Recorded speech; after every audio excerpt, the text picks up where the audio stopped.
రమా ఈ వైర్లు కట్ చేయనా కొంచెం.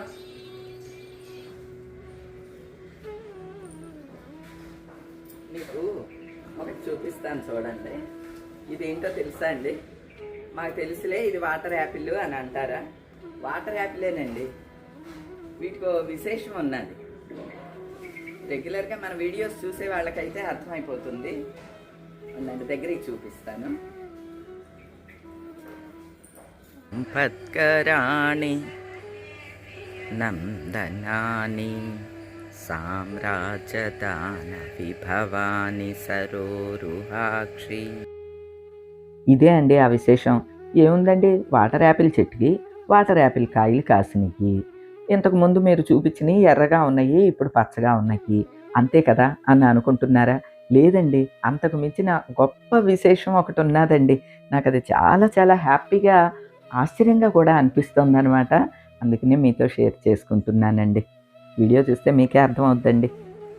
ఈ వైర్లు కొంచెం ఎలగట్లేదు ఎలానో. ఫ్లవర్ చూసావా ప్రేమ ఎలా ఉందో? ఇదిగో ఇదే కదా మొన్నలోనే కదా కాసిని అప్పుడే వచ్చేసింది. అవును, భలే స్పీడ్గా వస్తున్నాయి. 23వ తారీఖున తీశాను వీడియో. మళ్ళీ కూడా బాగానే గుర్తుంది. కాదు, డౌట్ వచ్చి చూశాను. మన ఫోన్లో ఆ వీడియో ఏ డేట్న తీసామన్నది చూస్తే తెలుస్తుంది కదా, అలా తీశాను అనమాట. అదే ఆశ్చర్యంగా ఉంది. మరి నాకు వచ్చింది మనం అసలు చూడలేదు. ఇగో ఇవి అనమాట ఫ్లవర్స్. ఆ టెంటికల్స్ అన్నీ రాలిపోతాయండి. ఓకే, ఈ రాలిపోయి మొగ్గ మిగులుద్ది అనమాట. ఇదిగో ఇలాగా వెనకాయ కనిపిస్తున్నాయా? ఇదిగో రాలిపోయినాయేమో ఇలాగ రాలిపోతాయి టెంటికల్స్ అన్నీ. ఆకు మీద పడతాయి. ఆకు మీదే ఉంది, కింద పడిపోతాయి. ఎక్కడ ఉంటే అక్కడ పడతాయి, కిందకి రాలిపోతాయి. ఈ లైట్లు ఇందులో ఎందుకులే, కాయలు ఉన్నాయి కదా తీసేద్దాం. అసలు మొన్నే అనుకున్నా, లాస్ట్ టైం కాసినప్పుడే తీసేద్దాము.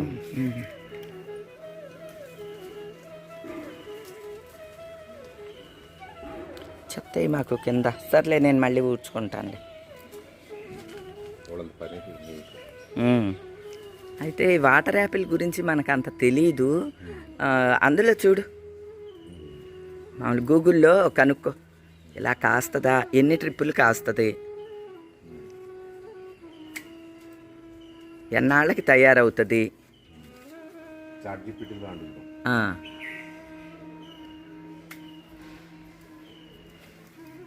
లాస్ట్ టైం కూడా అందరూ ఫిదా అయిపోయారు అసలు ఈ కాయలకి. టేస్ట్ కూడా చాలా బాగుంది. చాలా బాగుంది టేస్ట్. అంటే మరి చక్కగా స్వీట్గా ఉన్నాయి. నరసమ్మ అయితే తెగ మురిసిపోతుంది. అంటది వాళ్ళ ఇంట్లో కూడా ఉండేది. చప్పగా ఉన్నాయని కొట్టించేసామమ్మా. ఎంత బాగున్నాయి ఈ కాయలు, నేను తెగ మురిసిపోతుంది. ఈ కాయలు కాస్తున్నాయి. ఇట్లా జాంకాయలు ఎప్పుడు కాస్తాయో. జామ జాతికి చెందిందే ఇది. అందుకనే ఈ ఫ్లవర్ చూస్తే మనకి ఐడియా వస్తుంది కదా, ఇది కూడా జామ జాతికి చెందిందే. ఎంత అందంగా ఉన్నాయో ఈ కాయలు. లాస్ట్ టైం అయితే కాసినప్పుడు చాలా సగం పైగా రాలిపోయినాయి అండి. పిందలే, చిన్న చిన్ని పిందలన్నీ రాలిపోయినాయి. ఈ ట్రిప్పు రాలట్లా, అంటే ఫస్ట్ టైం రాలిపోతాయి అన్నమాట.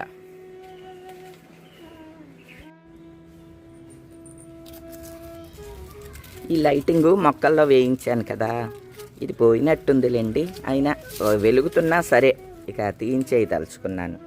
ఎందుకంటే చెట్టు కాయలు ఉన్నాయి కదా, ఇదేమన్నా మళ్ళీ వేడది తగులుద్ది ఎందుకు వచ్చింది అని. అవును అవును, మొత్తం చూపట్లేదు, చాలానే వేసింది. ఎన్ని రోజులు తయారవుతాయో, చాలా గుర్తులు ఉన్నాయి. రోజు ఒకటి కోసుకుని తింటే సరిపోద్దేమో అన్నమాట. ఈ వాటర్ యాపిల్ ఇలానే కాస్తయ్యా? దీనికి సీజన్ ఉంటుందా? సీజన్ కూడా ఒకసారి ఉంటుందా, 2 సార్లు ఉంటుందా? ఒకవేళ 2 సార్లు ఉన్నా కూడా అండి, ఇంత త్వరగానా? కరెక్ట్గా ఏప్రిల్ నెలాఖరికి ఎర్రగా కాయలన్నీ చక్కగా చెట్టు నిండా వచ్చినాయండి. అవి బాగా కోసుకున్నాము, అందరికీ పంచిపెట్టుకున్నాం. వితిన్ ఒక వారం 10 రోజుల్లో మొత్తం కాయలన్నీ అయిపోయినాయి. ఎందుకంటే అవి ముగ్గిపోతే రాలిపోతున్నాయి అనమాట అండి. రెడ్గా అయిపోయినాయి కాయలు. నేను ఏప్రిల్ 23వ తారీఖున వీడియో తీసా. ఇదిగోండి, ఇది ఏప్రిల్ 23వ తారీఖున నేను తీసిన వీడియో అండి. అందుకనే ఇదిగోండి డేట్ కూడా మీకు పెట్టాను చూడండి. ఎందుకంటే మా ఫోన్లో ఇలా పైకి అంటే డేట్ కూడా వస్తుంది అనమాట, ఎప్పుడు తీసాము అనేది. అప్పుడు చెట్టు నిండా ఇలా ఉన్నాయండి కాయలు. ఏప్రిల్ 23న చెట్టు నిండా ఉన్న కాయల్ని నేను వీడియో తీయటం జరిగింది. మళ్ళీ ఈ రోజునండి, అంటే పట్టుమని నెల రోజులు గ్యాప్ కూడా లేదు. ఈ నెల రోజుల్లో పువ్వులు రావటం, మళ్ళీ ఆ పువ్వులు ఆ టెంటకిల్స్ అన్నీ రాలిపోవటం, పిందలవ్వటం, మళ్ళీ చిన్న చిన్న పిందల్లాగా గుత్తులు గుత్తులుగా రావటం, ఇదంతా కూడా నాకు చాలా ఆశ్చర్యంగా కూడా ఉన్నదండి. అంటే వాటర్ యాపిల్ గురించి నాకు అంత బాగా తెలియదు అనమాట. ఇదే ఫస్ట్ మనం వేసింది. నిజానికి 2 వేసాము, ఇటొకటి అటొకటి, రెడ్ వైట్ 2 వేసాము. ఇది త్వరగా పింద అవన్నీ వచ్చినాయి. అది కూడా నెక్స్ట్ వచ్చేదేమో, పింద వేసుకుంటూ వచ్చేదేమో. కాకపోతే బాగా ఎండ పడకుండా అయిపోయింది, పెద్దగా అయిపోయి. ఇప్పుడు ఇది కూడా అంతే అండి, ఎక్కడ ఎండ పడదు ఇదిగోనంతా కూడా అంతలాగా పెరిగిపోతాయి. సర్లే 2 చెట్లు ఎందుకులే, అదేదో జామ చెట్టు వేద్దాము అని చెప్పి, అంటే మెయిన్ ఆ జామ చెట్టుకి ఎండ రావట్లేదు అక్కడ, అందుకని అది కొట్టించేసేసి మళ్ళీ మన పెరట్లోనే ఉన్న ఇంకో జామ చెట్టుని కూడా అక్కడ వేసాము. జామకాయలు అంటే చాలా ఇష్టం అండి మాకు, జామకాయల కోసంనని ఆ తాపత్రయం అనమాట. కానీ ఈ రోజున ఇలాగా ఇన్ని వాటర్ యాపిల్ ఇన్నని కాదండి, వాటర్ యాపిల్ ఎక్కడైనా కూడా గుత్తులు గుత్తులుగా ఎక్కువగానే కాస్తుంది. అది కాదు ఇంత త్వరగా, అంటే వితిన్ ఒక 20 రోజుల్లోపు మళ్ళీ పూత పూసి పిందలు వేసేస్తుందా అనేది మాత్రం నాకు చాలా ఆశ్చర్యంగా ఉందన్నమాట. బహుశా అలానే ఉంటుందేమో తెలీదు, నేనైతే ఇదే ఫస్ట్ కదా చూడటం. అందుకని ఈ ఆనందాన్ని మీతోటి షేర్ చేసుకుంటున్నాను అనమాట అండి. ఏదైనా అండి, జామ, మామిడి, తర్వాత ఇట్లా రకరకాల పళ్ళు, సీతాఫలం, సపోటాలు, ఇలాంటివన్నీ కూడా చేతి నిండా అందరికీ పంచుకోవాలని అనిపిస్తుంది. అరటి గెలలు అయితే అండి, ఒకటి విడిచి ఒకటి అట్లా వస్తూనే ఉంటాయి. ఇప్పుడు మళ్ళీ పర్ణశాలలో అరటి గెలలు సిద్ధమైపోయినాయి. నార్మల్ అరటి పళ్ళు గెలలు ఉన్నాయన్నమాట అండి, అవి రెడీ అయిపోతున్నాయి. నెక్స్ట్ అవి కోసుకోవాలన్నమాట. అరటి గెలలు కానీ ఏదైనా సరే అండి, మన పెరట్లోది, పర్ణశాలలోది, తోటలోది ఏదైనా సరే 10 మందికి పంచుకుంటే చాలా ఆనందంగా ఉంటుందండి. ఆ ఆనందాన్ని 100 రెట్లు 1000 రెట్లు పెంచుతూ ఇట్లా వెంటనే కాపు రావటం మాత్రం చాలా చాలా గమ్మత్తుగా ఉంది. అలానే ఇవన్నీ చూస్తుంటే నాకు ఒకటి గుర్తుకొస్తుందండి. కనకధార స్తుతిలో 8వ శ్లోకం ఉంటుందండి. దద్యాధయాను పవనో ద్రవిణాంబుదారం అస్మిన్న కించన విహంగ శిశౌవిషణ్ణి దుష్కర్మ ఘర్మం అపనీయ చిరాయ దూరం నారాయణ ప్రణయిని నయనాంబువాహ అన్న ఈ 8వ శ్లోకం దగ్గర శంకరాచార్యుల వారు ఈ శ్లోకం చదివేటప్పుడు బంగారు ఉసిరికాయల వర్షం కురిసిందంటండి. గత కొన్నేళ్ల నుంచి కనకధారాస్తవం బాగా చదువుతాము మేము, పిల్లలం అందరికీ కంటతా వచ్చు అనమాట అండి. ఆ పాత ఇంట్లో ఉన్నప్పుడు మేము తోట కొన్న మొదటి సంవత్సరం అనమాట అండి, ఆ పోర్టికోలోకి ఉసిరికాయలు బస్తా నిండా తెచ్చి ఇలా గుమ్మరించారనమాట పోర్టికోలో. నాకు అప్పుడు కేవలం ఆ అమ్మవారి దయ వల్లే ఇలా ఈ ఉసిరికాయలు వర్షం కురిసిందనమాట అని చెప్పి చాలా సంతోషించా. అంటే బంగారు ఉసిరికాయలు నిజంగా బంగారమై కురిసినా మనం వాటిని ఏం చేసుకోలేము, చూసి సంతోషపడాల్సిందే తప్ప. అసలు సిసలైన తినేవి ఉంటేనే కదండి. అలాగా ఉసిరికాయలనే కాదండి, అరటిపళ్ళు ఎన్ని గెలలు వేస్తున్నాయో అందరికీ పంచుకుంటూ ఉన్నాం. అట్లానే ఈ వాటర్ యాపిల్ కూడా గుత్తులు గుత్తులుగా కాస్తే నాకు అదే శ్లోకం గుర్తుకొస్తుంది అనమాట అండి. ఏమండి, కనకధార స్తుతి వీలైతే చదువుకుంటూ ఉండండి, వీలవ్వని వాళ్ళు చక్కగా ఉదయమే ప్లే చేసుకోండి, చాలా బాగుంటుందండి. బాగుండటం అంటే మన ఇంటికి చాలా మంచి జరుగుద్దండి. కనకధార స్తుతి 21 శ్లోకాలతోటి ఉన్న ఈ కనకధార స్తుతిని అలా పఠిస్తూ ఉంటే ఆ ప్రభావం మన మీద ఎలా ఉంది అనేది మనకి అసలు తెలిసిపోతుందండి, తర్వాత అనుభవం అయిపోతూ ఉంటుందన్నమాట. అలాగా అయితే నేను ఒక విషయం నమ్ముతానండి, ఒక మంచి శ్లోకాలు, స్తోత్రాలు అవన్నీ విన్నప్పుడు మనకి ఆ డే అంతా కూడా చాలా బాగుంటుందండి. మనతో పాటు పశుపక్షాదులు, మొక్కలు ఇవన్నీ కూడా వింటూ ఉంటాయి అని నేను అనుకుంటానండి. ఎందుకంటే ఇప్పుడు గోవులు వస్తాయండి, వాటికి చెవులున్నాయి, మనం మాట్లాడే ఇలా చెవులు ఇలా పెట్టి వింటూ ఉంటుందండి. అలానే పక్షులు మనం చెప్పేయి అన్నీ వాటికి కూడా అర్థమవుతూ ఉంటుంది. మన అలికిడి అయితే చాలు చెక్మని ఎగిరిపోతూ ఉంటాయి. అంటే వింటున్నాయి అన్నమాట అవన్నీ. అట్లానే మొక్కలు సైంటిఫిక్గా కూడా ప్రూవ్ అయింది కదండి. ఏదన్నా ఒక మంచి పాటలు లేదా ఒక మంచి మాటలు మొక్కలతో మాట్లాడుతూ ఉంటే అవి బాగా ఫలిస్తాయంటండి. పుష్పాలు కానీ ఫ్రూట్స్ కానీ అన్నీ కూడా ఎక్కువగా అందిస్తున్నాయంట. ఇలా సైంటిఫిక్గా కూడా చెప్తూ ఉన్నారు కదా. ఒకవేళ అది కూడా నిజమేనేమో అని అనిపిస్తుందండి. ఎందుకంటే నిజానికి మా ఇంట్లో మార్నింగ్ టు మధ్యాహ్నం వరకు, ఉదయం నుంచి మధ్యాహ్నం వరకు 10-10:30 వరకు కూడా అలా శ్లోకాలు స్తోత్రాలు వస్తూనే ఉంటాయండి. వాటితో పాటు నేను కూడా పాడుకుంటూనే ఈ వాటరింగ్ చేసుకుంటా, ఇదంతా శుభ్రం చేస్తా, ముగ్గులేస్తా, కృష్ణయ్యకి కైంకర్యాలు చేసుకుంటా, కృష్ణయ్యకి పూజ చేసుకుంటా, ఇవన్నీను ఆ శ్లోకాలు వింటూనే చేస్తూ ఉంటాను అనమాట అండి. నాతో పాటుగా ఈ మొక్కలన్నీ కూడా వింటున్నాయి అని అనుకుంటాను. అందుకనే అండి మనము మంచి మాటలే మాట్లాడాలి, ఒక పాజిటివ్ ధోరణిలోనే ఉండాలి అని మన పెద్దలు ఎందుకు చెప్తారో నాకు ఇప్పుడు అర్థం అవుతుందండి. మా ఇంట్లో మాత్రం అండి నెగిటివ్ జోలికి అసలు వెళ్ళం. అది ఎవరేమనుకున్నా మాకు అనవసరం అండి. నెగిటివ్ అనుకోండి, సరే అమ్మ, సరే అమ్మ, అలాగే అమ్మ అని చెప్పి కట్ చేసేస్తాం. ఎవరన్నా ఏమన్నా చెప్తున్నా కూడా వినము.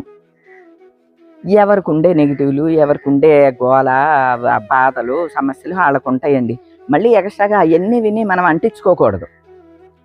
వీలైనంత మటుకు పాజిటివ్గానే ఉండాలి, పాజిటివ్గానే ఆలోచించాలి. అప్పుడే మన ఇల్లంతా కూడా ఒక పాజిటివ్ వైబ్స్తో నిండుతుంది అని నేను నమ్ముతాను. ఈవెన్ మా ఇంట్లో అండి మా వారు కొద్దిగా ఈ పంచాయతీలు అవి చేస్తూ ఉంటారు అనమాట. అంటే ఎవరో ఒకళ్ళు సమస్య అని వస్తారు కదా, అవి కూడా నేను ఇంట్లో మాట్లాడనివ్వనండి. ఎవరిదైనా అవనివ్వండి, మన విషయం అనే కాదు, వేరే వాళ్ళదైనా సరే ఆ నెగిటివ్ అనేది ఇంటిని పట్టుకుంటుంది అనేది నా అభిప్రాయం అనమాట అండి. నెగిటివ్ అనే కాదండి, పాజిటివ్ అయినా అంతే కదా. పాజిటివ్ ఎట్లా చక్కగా స్తోత్రాలు అవన్నీ అట్లా వినపడుతూ ఉంటే ఎంత పాజిటివ్గా ఉంటుందో, నెగిటివ్ కూడా అంతే కదండి. అంటే దేని పని అది చేస్తుంది. కాబట్టి నెగిటివ్కి దూరంగా ఉండటం అనేది మంచి లక్షణం అని అనుకుంటాను. అలానే ఒక గాసిప్స్ అనో అయ్యానో ఏముందండి, ఇప్పుడు ఆ గేట్ తీసుకున్నాం అనుకోండి, బోల్డన్ని మొత్తం అన్నీ బోల్డన్ని కబుర్లు ఉంటాయి కదా, అవి కూడా నేను అసలు వినను, వినిపించుకోను. ఎప్పుడూ లేదండి ఆ అలవాటు. నేను కానీ పిల్లలు కానీ మా వాళ్ళు కానీ అస్సలు ఈ పద్ధతే ఉండదు. ఎంతసేపు మా గోల, మా వ్యవహారం అంతే అండి. అంటే ఒక కథ ఉంటుందండి, అమరావతి కథల్లో శంకరమంచి పార్థసారథి గారు రాసిన అమరావతి కథల్లో ఒక కథ ఉంటుంది. ఒక ఆయన ఉదయమే లేచారు, ఆయన పనులేయో ఆయన చేసుకున్నారు, ఏం వంట వండాలో భార్యకి చెప్పారు, వండింది, తిన్నాడు, ఆయన పడుకున్నాడు, 10 మందిని పలకరించాడు. ఆ రోజుకి అది అయిపోయింది. మళ్ళీ మరుసటి రోజు సేమ్, మళ్ళీ మరుసటి రోజు అలాగా వృద్ధాప్యం వచ్చేసింది ఆయనకి, ఆయన కాలం చేసేసాడు, అయిపోయింది. ఒక మనిషి మనిషిలాగా బ్రతకాలి అన్నా కూడా చాలా అదృష్టం ఉండాలండి. అది ఆ కథలో సారాంశం అన్నమాట. ఎన్ని మనకి కాదు అని అనుకున్నా వచ్చి లపక్కమని అతుక్కుపోతూ ఉంటాయండి. వాటిల్ని మనం భరించాల్సిందే, మనం పడాల్సిందే. కానీ మనకిగా మనం వెళ్ళి తవ్వి తట్టలోకి ఎత్తుకుని నెత్తి మీద పెట్టుకోకూడదు. ఉన్న సమస్యలు చాలు అని అనుకోవాలన్నమాట అండి. మనయనే కాదు, వేరే వాళ్ళే. అంటే మనం ఉన్న పరిస్థితులను బట్టి ఏమనిపిస్తుంది అంటే వేరే వాళ్ళ సమస్యలు, వేరే వాళ్ళ అయ్యి ఎంజాయ్ చేస్తూ ఉంటాం మనం. కానీ దానివల్ల ఒక నెగిటివ్ మనకి అంటుకుంటుంది. అదైతే నేను ఖచ్చితంగా నమ్ముతానండి. నేను ఆశించేది, నేను పాటించేది, నేను ఆచరించేది ఏదన్నా సరే మీతో షేర్ చేసుకుంటూ ఉంటాను కదా. ఇవి ఇంత త్వరగా ఈ పుష్పించడం, ఫలాలుగా రావటం ఇదంతా కూడా హ్యాపీగా అనిపించి మీతో షేర్ చేసుకుంటున్నా. దానికి ఇది కూడా కారణమేమో అనే ఉద్దేశంతో ఇది కూడా మీతో షేర్ చేసుకున్నాను.